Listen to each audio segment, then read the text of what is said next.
श्री स्वामी समर्थ मठ भुईगाव वसई या मठाचे संस्थापक अध्यक्ष स्वामी भक्त श्री संदीपदादा म्हात्रे यांच्या षष्टब्दी पूर्तीनिमित्त गौरव ग्रंथ प्रकाशन सोहळा 22 डिसेंबर रोजी हबप जयवंत महाराज बोधले पंढरपूर, स्वामी गोविंददेव गिरी महाराज पुणे, श्री गणेश्वर शास्त्री द्रविड यांच्या उपस्थितीत नुकताच पार पडला।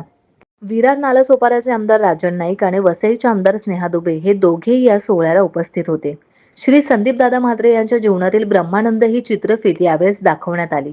संदीपदादा म्हात्रे यांचा आतापर्यंतचा प्रवास कसा खडतर होता आणि त्यावर मात करत त्यांनी हे कार्य कसे पूर्ण केले याचा थोडक्यात आढावाच या चित्रफितीमधून दाखवण्यात आला।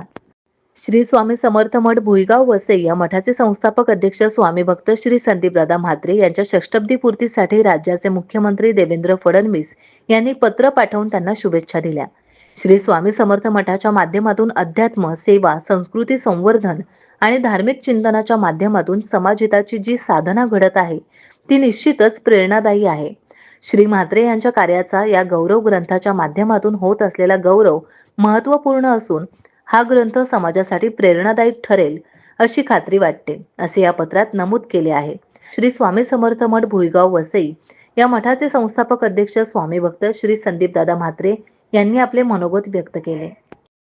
स्नेहबंधनाने आपण सर्व या ठिकाणी जोडलो गेलो ते फक्त आणि फक्त स्वामी नामाने, म्हणून फक्त 1-2 मिनिटं मी या ठिकाणी बोलतोय, स्वामींचा एक छोटासा जप घेतोय आणि आपण माझ्या पाठीशी बोलायचं आहे। श्री स्वामी समर्थ, श्री स्वामी समर्थ। अवधूत चिंतन श्री गुरुदेव दत्त श्री स्वामी समर्थ महाराज की। गौरव सोहळा समिती आणि श्री स्वामी समर्थ सेवा परिवार आयोजित आजच्या या माझ्या गौरव सोहळ्यानिमित्त उपस्थित श्रद्धेय या ठिकाणी स्वामी गोविंद देवगिरी स्वामी महाराज या ठिकाणी उपस्थित आहेत। तसंच हरिभक्त पारायण डॉक्टर जयवंतराव बोधले या ठिकाणी, स्वामी गणेश शास्त्री द्रविड गुरुजी। आज सकाळी या ठिकाणी 8 वाजता फोन आला, प्रकृती ठीक नसल्यामुळे कार्यक्रमाला उपस्थित नसणार होते, पण मी ठीक आहे आणि मी आज कार्यक्रमास येत आहे आणि मला खूप या ठिकाणी आनंद झाला, ते आज या ठिकाणी उपस्थित आहेत।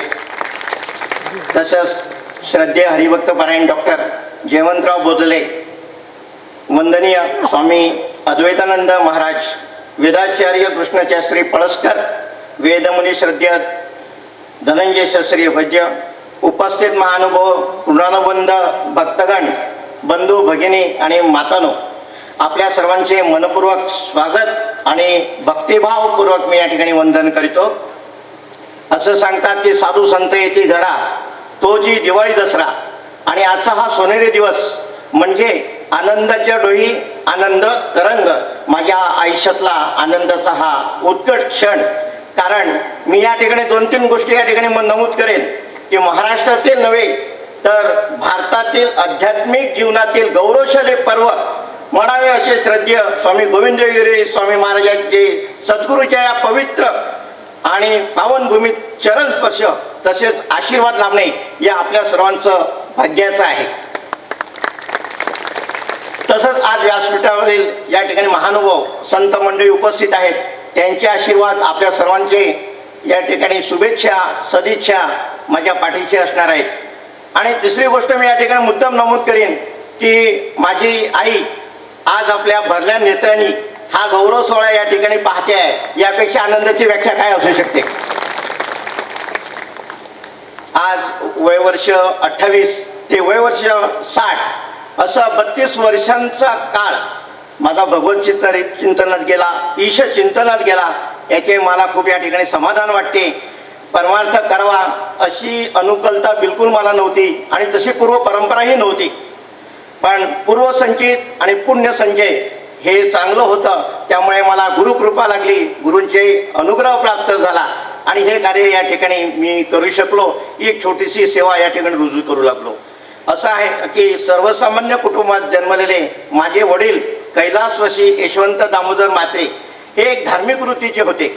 दिगंबरा दिगंबरा श्रीपाद वल्लभ दिगंबरा या जपांचा त्यांनी आयुष्यभर जप केला, त्यांनी आध्यात्मिक मला या ठिकाणी दिले।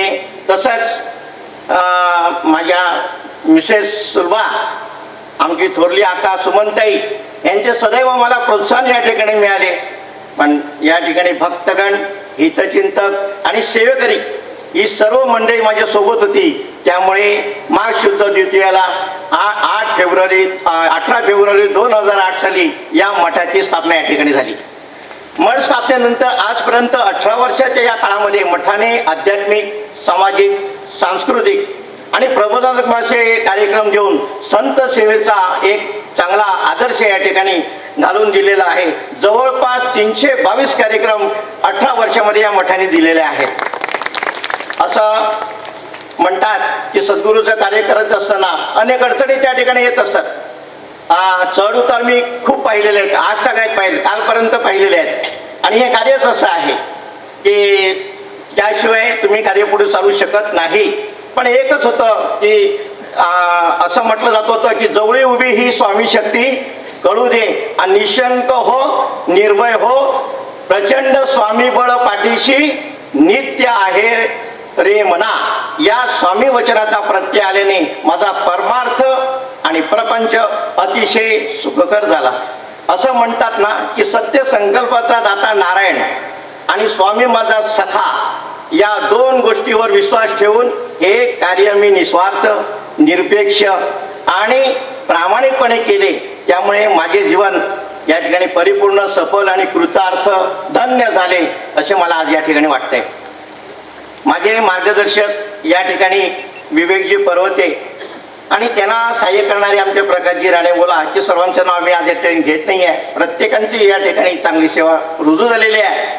पण या ग्रंथाचे जे काही प्रकाशन होणार आहे त्यासाठी त्यांनी रात्रंदिवस या ठिकाणी काम करून ते पूर्णस्वास नेलेलं आहे. गौरव सोहळा समिती आणि स्वामी समर्थ सेवा परिवार माझ्या या सहकार्याने कार्यक्रमासाठी जे अतोनात परिश्रम केले ते निश्चितच कौतुकास्पद आहे. मी त्यासाठी भारावून गेलेलो आहे. श्री स्वामी समर्थाच्या या सर्व सदस्य सेवकांविषयी मी या ठिकाणी कृतज्ञता व्यक्त करतो. आजचा दिवस हा माझ्या चिंतनात चिरंतन असा स्मरणात राहील. कारण आजपासून माझ्या आयुष्याचा पुढील प्रवास आणि मठाची वाटचाल यशाची व्हावी यासाठी आपल्या सर्वांचे आशीर्वाद आणि शुभेच्छाचे पसायदान या ठिकाणी मी मागतोय. परत या ठिकाणी मी संतपीठाला वंदन करतो. तत्पूर्वी एक इच्छा आहे की माझे 7-8 वर्ष अगोदरपासून एक स्वप्न होतं. जेव्हा माझ्या हाती श्री रामकथा हा ग्रंथ जेव्हा आला आणि तो ग्रंथ म्हणजे धर्मश्री इथून प्रकाशित झालेला होता. म्हणजे स्वामी गोविंद देवगिरी महाराजांनी तो ग्रंथ प्रकाशित केला होता. आणि तो आल्यानंतर माझी एक तळमळ इच्छा आणि एक स्वप्न होतं की असे स्वामी आपल्या भुईगावात आले तर किती आनंद होईल. आणि तो क्षण आज या ठिकाणी आलेला आहे. तर त्याकरिता मी महाराजांना सांगितलं की माझ्याकडे ती प्रत फार जुनी आहे की हरिभक्त पारायण, प्रवचनकार, निरूपणकार सुनीलजी चिंचोलकर यांनी ते लेखन केलेलं होतं. तर आता माझी एकच इच्छा आहे आणि ती मी या ठिकाणी प्रकट करतो की स्वामी महाराजांनी ती पूर्णत्वास कधी न्यावी की ती अशी आहे की आपल्या गुरुवाणीतून या ठिकाणी एखादं महाभारत, श्रीमद भागवत कथा किंवा रामकथा या पवित्र भूमीत व्हावी अशी एक इच्छा आहे. आणि ती योग नक्कीच स्वामी आणतील अशी मला त्या ठिकाणी आशा वाटते. पुनश्च एकदा मी संतपीठाला वंदन करतोय आणि मी माझ्या वाणीला विराम देतोय. धन्यवाद.